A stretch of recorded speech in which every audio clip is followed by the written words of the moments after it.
Hi everybody, कैसे हैं आप लोग। आई होप आप सभी लोग अच्छे होंगे, सेफ होंगे और अच्छे से पढ़ाई कर रहे होंगे। This is Ruchika and welcome to my channel. So आज से हम स्टार्ट करने जा रहे हैं हमारा नया नवेला chapter of macro economics, that is money. Yes, तो आज से हम चैप्टर नंबर 5 स्टार्ट करेंगे, मनी। और यहाँ से आपके इनफैक्ट सारे ही चैप्टर्स ना बहुत ज़्यादा इंटरेस्टिंग होने वाले हैं। अब आप लोग सोचोगे यार मनी के बारे में पढ़ेंगे, एक तो बहुत ज़्यादा इंटरेस्टिंग चैप्टर होगा ही, तो ऑब्वियसली है इंटरेस्टिंग है। साथ ही साथ आप लोग सोचोगे कि बहुत इजी भी है, हमें तो सब कुछ पता है पैसे के बारे में, मनी के बारे में। तो ऐसा नहीं है, ये आपकी गलतफहमी है, क्योंकि यहाँ पर हम इतने अच्छे अच्छे एज इन इम्पॉर्टेंट और नए नए फैक्ट्स पढ़ेंगे मनी के बारे में जो शायद आप लोगों को नहीं पता होंगे। और ये चैप्टर पढ़ने के बाद आप लोग अपने मन में बड़े ही स्मार्ट बनने वाले, अपने घर वालों के सामने, कि हमें ऐसी ऐसी चीज़ें पता है मनी के बारे में जो शायद आप लोगों को नहीं पता। राइट, सो बिना किसी देरी के स्टार्ट करते हैं हम हमारा चैप्टर मनी। अब देखो मनी के बारे में, मनी की ना पहले हम हिस्ट्री जानेंगे। इस वाले वीडियो में हम पहले हिस्ट्री पढ़ेंगे कि मनी कैसे आया, कहाँ से आया, क्यों आया, क्या ज़रूरत थी, ये सारी चीज़ें अपन पढ़ेंगे। तो वैसे आपने इसका थोड़ा सा पार्ट आई गेस 9th या 10th में एक चैप्टर है मनी एंड बैंकिंग करके, जहाँ तक मुझे याद है कि 10th में ही है, तो उसमें पढ़ा होगा बार्टर सिस्टम ऑफ एक्सचेंज। वो एक छोटू सा टॉपिक था जिसमें आपने ये कुछ कहानी पढ़ रखी होगी और सबको पता भी होगा। ठीक है, तो बार्टर एक्सचेंज या फिर बार्टर सिस्टम ऑफ एक्सचेंज क्या होता है।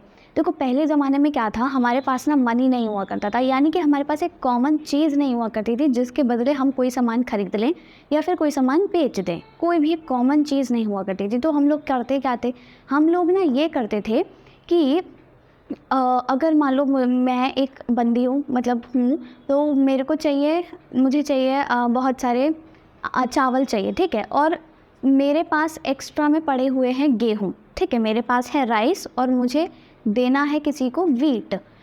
तो मैं क्या करूँगी, मैं एक ऐसा बंदा, ऐसी बंदी तलाशूंगी जिसको वीट चाहिए हो और वो अपने चावल देने के लिए रेडी हो। यानी कि मेरी जो वांट है चावल खरीदने की और उसकी जो वांट है वीट खरीदने की, वो कोइंसाइड करनी चाहिए, मैच करनी चाहिए।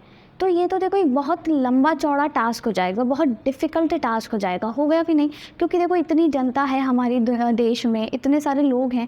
अब मैं कहाँ कहाँ किसी से पूछती फिरूंगी कि भाई मेरे पास ना मेरे को चावल चाहिए, मेरे पास गेहूँ है, तू गेहूँ ले ले, तेरे पास चावल हो तो चावल दे दे। अब वो बोला बंदा कि नहीं यार मेरे पास ना क्या कहते हैं चावल तो है पर मुझे गेहूँ नहीं चाहिए, मुझे तो जूते चाहिए। तो फिर अब वो मेरे से नहीं करेगा एक्सचेंज सारी सामान।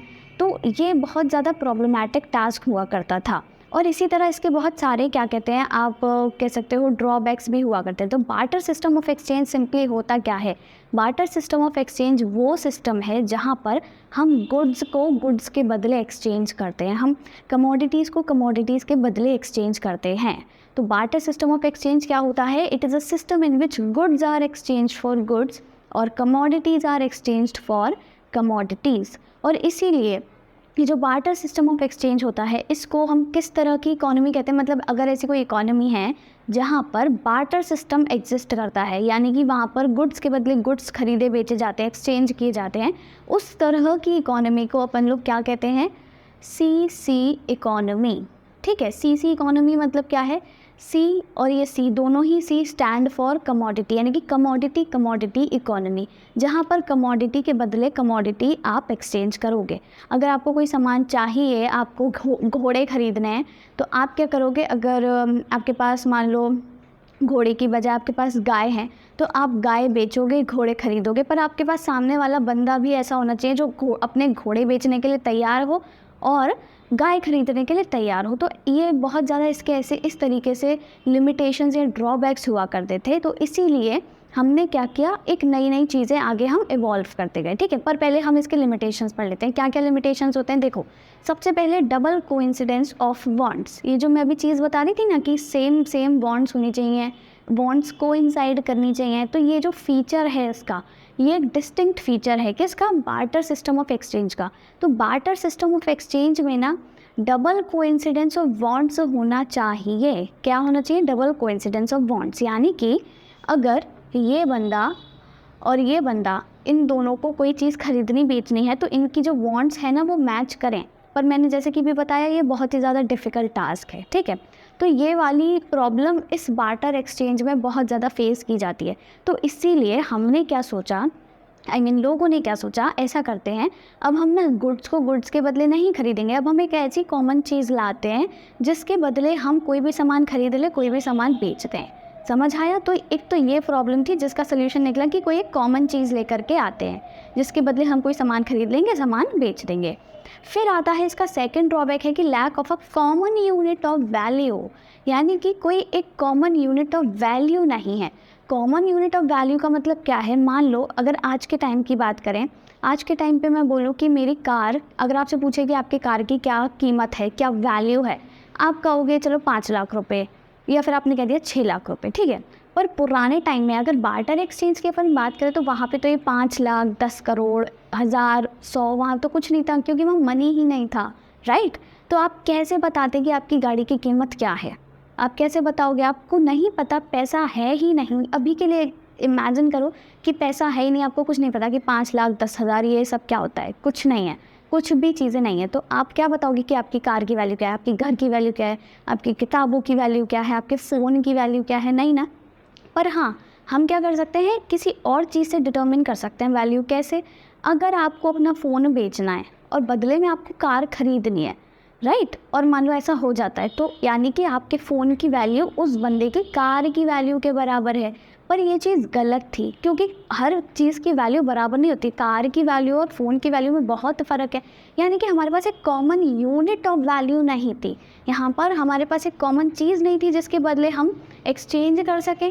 यहाँ पर हमारे पास एक कॉमन यूनिट ऑफ वैल्यू नहीं है, मतलब कोई एक यूनिट नहीं है जिसमें हम किसी भी चीज़ की वैल्यू डिटरमिन कर सके। इस मार्कर की वैल्यू क्या है, इस बोर्ड की वैल्यू क्या है, उस टाइम पे हमें नहीं पता होता। तो ये भी एक प्रॉब्लम थी। तो इसीलिए हमने सोचा कि कोई नई चीज़ लेकर के आते हैं, ठीक है।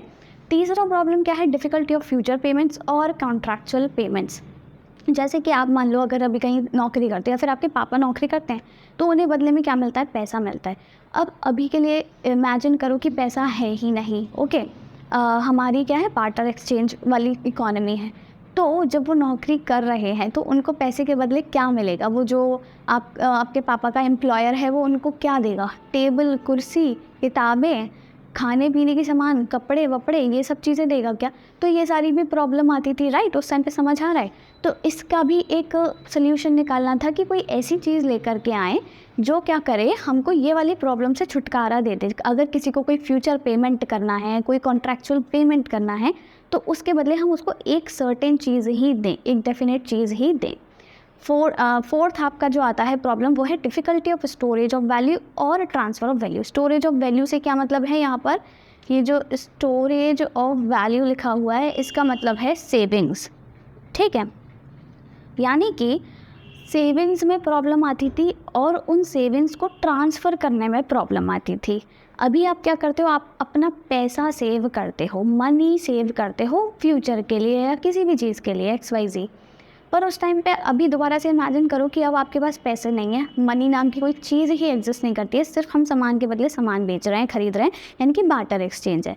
तो आप क्या सेव करोगे? अपने घर का सामान जो भी आपके पास है, टेबल, कुर्सी, साइकिल, स्कूटर, अपनी किताबें, पेन, कपड़े, ये सारी चीज़ें सेव करोगे। चलो एक बार को मान लिया सेव कर भी लिया अपन लोगों ने बात के लिए, ठीक है। जैसे कोई प्रॉब्लम आई तो हमारे पास एटलीस्ट हमारा सामान तो सेव है और हम इसके बदले कुछ ना कुछ एक्सचेंज भी कर सकते हैं, ठीक है, ढूंढ ढांड के। हालांकि इसमें भी प्रॉब्लम है कि मतलब मिलना चाहिए कोई सामने वाला बंदा जो हमारी चीज़ें एक्सेप्ट करके अपना सामान दे दे, पर ठीक है, एक बार को हो भी गया। पर क्या आप अपनी सेविंग्स को ट्रांसफ़र कर सकते हो? अभी क्या होता है, हमको कहीं पैसे भेजने होते हैं भाई चुटकियों में, मतलब चुटकी क्या, 1 सेकंड में हम पैसे भेज देते हैं, ठीक है। पैसे ही क्या, या कुछ भी सेविंग्स है हमारी, FD, आपका कोई भी बॉन्ड्स हैं, शेयर्स हैं, ये बहुत सारी चीज़ें हैं जो हम सेविंग्स के रूप में अभी रखते हैं, तो ये हम ट्रांसफ़र कर सकते हैं। बट अगर हम बार्टर एक्सचेंज की बात करें, उस टाइम पे क्या हम वो सेविंग्स को, यानी कि जो हमारा घर का सामान जो हम सेव कर रहे थे, उसको हम ट्रांसफ़र कर सकते हैं? इसमें बहुत ज़्यादा प्रॉब्लम होगी। ऑब्वियसली ये डिफ़िकल्ट टास्क है। आप कैसे अपना टेबल, कुर्सी, ये सारी चीज़ें, कंप्यूटर, लैपटॉप उधर उधर ट्रांसफ़र करोगे, और ट्रांसफ़र करोगे भी तो बहुत ही महंगा पड़ेगा, राइट। तो यानी कि कुल मिलाकर के ये चारों जो प्रॉब्लम्स है ना, ये चारों प्रॉब्लम्स थी इस बार्टर सिस्टम ऑफ एक्सचेंज में। तो हमको कोई ऐसी चीज़ चाहिए थी जो इन चारों ही प्रॉब्लम्स को क्या करे, जड़ से ख़त्म कर दे, ठीक है, जड़ से ख़त्म कर दे। अब वो चारों ही प्रॉब्लम्स का ये एक ही सल्यूशन निकला हमारे पास। क्या था कि हम एक ऐसी चीज़ लाएं जो क्या करें, ये वाली डबल कोइंसिडेंस ऑफ बॉन्ड्स वाली प्रॉब्लम हटा दे, यानी कि हमको कोई ऐसा बंदा ढूंढना ना पड़े कि मेरा सामान चाहिए उसको, उसको मेरा सामान मेरे को उसका सामान चाहिए, ऐसा कोई ढूंढना ना पड़े अपने को, ठीक है। फिर है हमको कॉमन यूनिट ऑफ वैल्यू मिल जाए जिसमें हम एक यूनिट में हर चीज़ को मेजर कर सकें। फिर है हम ऐसी चीज़ मिल जाए, एक कॉमन थिंग जिसमें हम सबको फ्यूचर पेमेंट कर सकें, कॉन्ट्रैक्चुअल पेमेंट कर सकें, और कोई ऐसी चीज़ मिल जाए जिसके रूप में हम सेव कर सकें और उसको ट्रांसफ़र भी कर सकें। और ये जो चारों आपकी प्रॉब्लम्स हैं, इन चारों प्रॉब्लम्स का सिर्फ एक ही सल्यूशन निकला जो कि था मनी, ठीक है, मनी। तो मनी कैसे इवॉल्व हुआ, ये मतलब कैसे क्या ज़रूरत पड़ी एक्चुअली मनी को लाने की, ये आपको समझ आ गया। तो मनी को सिंपली लाने की ज़रूरत क्या थी, अगर आपसे पूछते हैं तो मनी को लाने की ज़रूरत क्या थी, to facilitate the need to facilitate the exchange, ठीक है। मनी को लेकर आने की ज़रूरत क्या थी, टू फैसिलिटेट एक्सचेंज। जी, ये जो हम एक्सचेंज कर रहे हैं, यानी कि सामान के बदले सामान खरीद रहे हैं, बेच रहे हैं, इसको और स्मूथ बनाने के लिए, इसको और अच्छा बनाने के लिए, आप कह लो फैसिलिटेट करने के लिए हमने क्या किया, मनी को इंट्रोड्यूस किया। अब बात आती है मनी की। अब हम मनी के बारे में पढ़ेंगे। हमने इसकी हिस्ट्री जान ली कि क्यों मनी आया, किस वजह से आया। अब मनी की थोड़ी सी हिस्ट्री जानते हैं। तो आपको क्या लगता है, मनी डायरेक्ट ऐसे ही आया आज की फॉर्म में? आज की फॉर्म में मतलब पेपर नोट्स, आपका करेंसी, आपके जो बैंक में डिपॉजिट्स हैं, आपके पास जो इलेक्ट्रॉनिक मनी है, डेबिट कार्ड्स, क्रेडिट कार्ड्स, ये सारी चीज़ों की फॉर्म में ही आया होगा? Of course not. मनी की भी अलग अलग फॉर्म्स हैं। जैसे हम बोलते हैं ना कि जो ह्यूमंस है वो धीरे धीरे इवॉल्व हुए। हम लोग पहले बंदर जैसे हुआ करते थे, धीरे धीरे धीरे करके ऐसे ऐसे बने हैं। इसी तरह जो मनी है ना, वो डायरेक्ट आज वाली फॉर्म में नहीं आया, वो भी धीरे धीरे सालों से इवॉल्व हुआ है। कैसे कैसे इवॉल्व हुआ है? सबसे पहले जब हम मनी की बात करते हैं, सबसे पहले हमारे पास आते थे कॉइन्स, ठीक है, कॉइन्स मेड ऑफ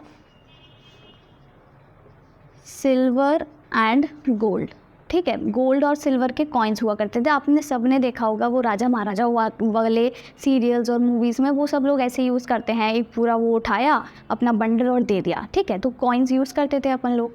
फिर उसके बाद मनी और इवॉल्व हुआ। उसके बाद हम लोग क्या लेकर के आए, हम लोग अलॉय के कॉइन्स लेकर के आए, ठीक है, अलॉय के coins along with paper notes. Paper notes क्या होते हैं, जो आज हम यूज़ कर रहे हैं, पेपर करेंसी, आपका ये 500 का नोट, 200 का नोट, 2000 का नोट जो जस्ट अभी अभी डिमोनेटाइज हो गया है। तो ये सारी चीज़ें हम लेकर के आए।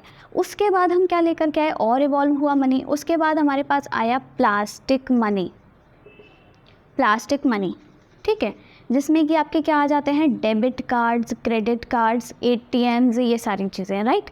उसके बाद भी और ज़्यादा इवॉल्व हो गया मनी, और फाइनली जो आज वाली स्टेज है जहाँ पर हम ई मनी भी यूज़ करते हैं। तो ये क्या है, ये काइंड ऑफ चारों स्टेजेस से होकर के हमारा मनी यहाँ तक आया है। ये वाली जो चीज़ है, coins made of silver and gold, ये आज यूज़ नहीं होते हैं, पर क्या यूज़ होता है, अलॉय के कॉइन्स, सिक्के जो है, 5 का सिक्का, 10 का सिक्का यूज़ हो रहा है, पेपर नोट्स यूज़ हो रहे हैं, प्लास्टिक मनी हम रेगुलरली यूज़ करते हैं, ई मनी ऑब्वियसली यूज़ करते हैं, जी पे, फ़ोनपे, व्हाट्सएप, सब पे आज पेमेंट कर सकते हैं। तो इस तरीके से मनी इवॉल्व हुआ है।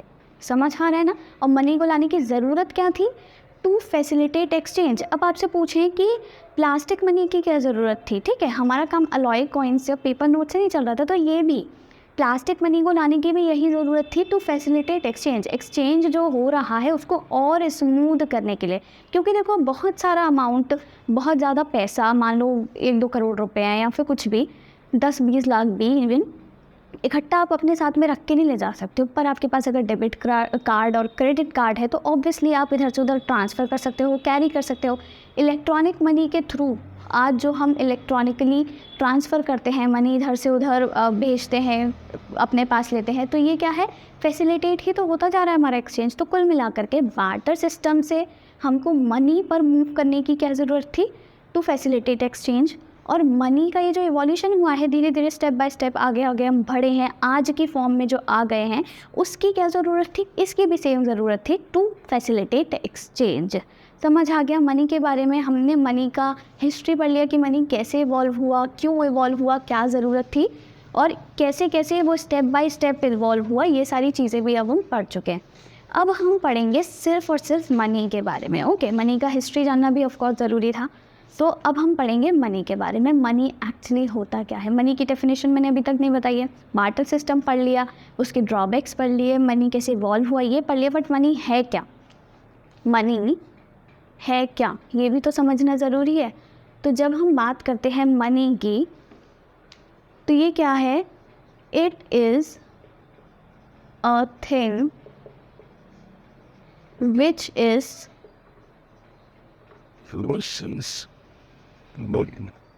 commonly accepted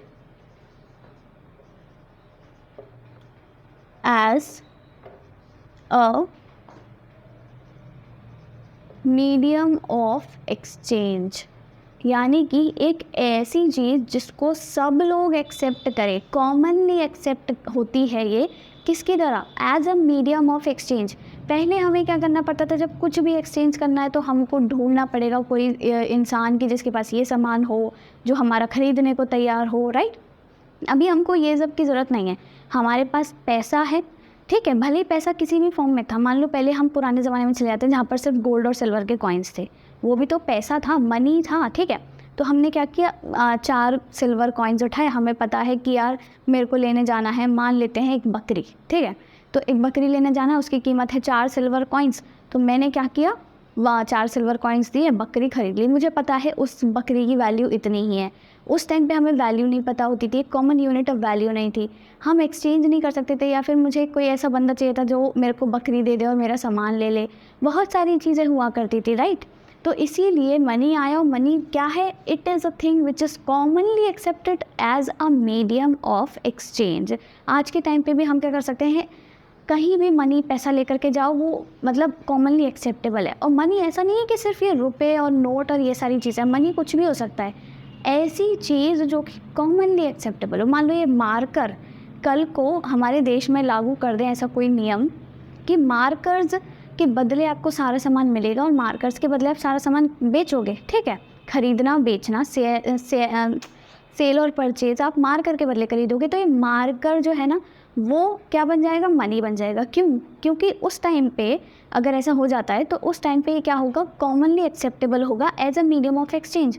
तो कोई भी ऐसी चीज़ जो कि सब लोग मान रहे हैं, एक्सेप्ट कर रहे हैं कि हाँ हम इसके बदले एक्सचेंज करेंगे, खरीदेंगे, बेचेंगे, तो वो कहलाएगी आपकी मनी। इंडिया में क्या है? रुपी। इंडिया की करेंसी क्या है? रुपी। तो यहाँ पर रुपी क्या है? मीडियम ऑफ एक्सचेंज है। आप कह लो यूएस में क्या है? डॉलर है, राइट? तो डॉलर वहाँ पे क्या है? As a medium of exchange है, यानी कि वहाँ पर रुपी में एक्सचेंज नहीं होगा, वहाँ पर डॉलर में एक्सचेंज होगा। समझ रहे हो? ऐसे बहुत सब कंट्रीज़ की अलग अलग करेंसी है।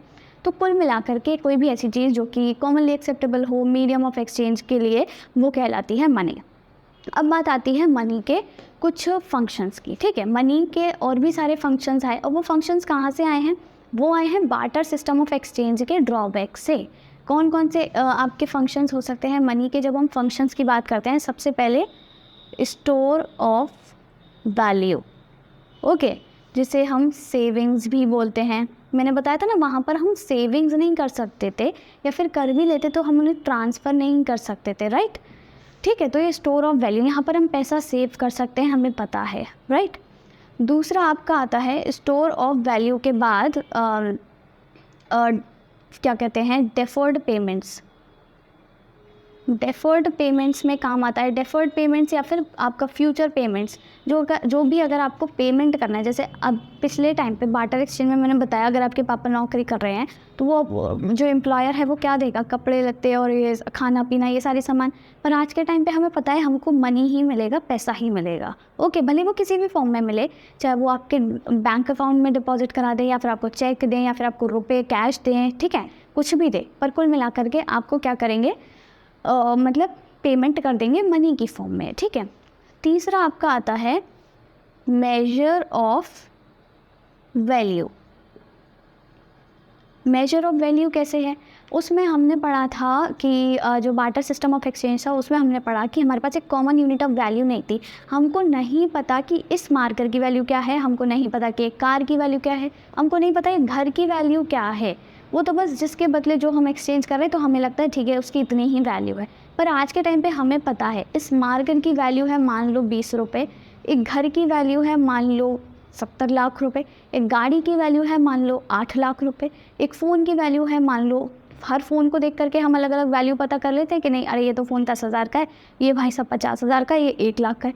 तो कुल मिलाकर के हमारे पास एक कॉमन यूनिट आ गई जिसमें we can measure anything, the value of anything, हर चीज़ की वैल्यू हम पता कर सकते हैं। तो ये सारे 3 फंक्शंस हैं मनी के, और चौथा फंक्शन भी है जो कि क्या है, मीडियम ऑफ एक्सचेंज। तो ये 4 फंक्शंस याद रखना है। मनी क्या करता है, it acts as a medium of exchange, ठीक है।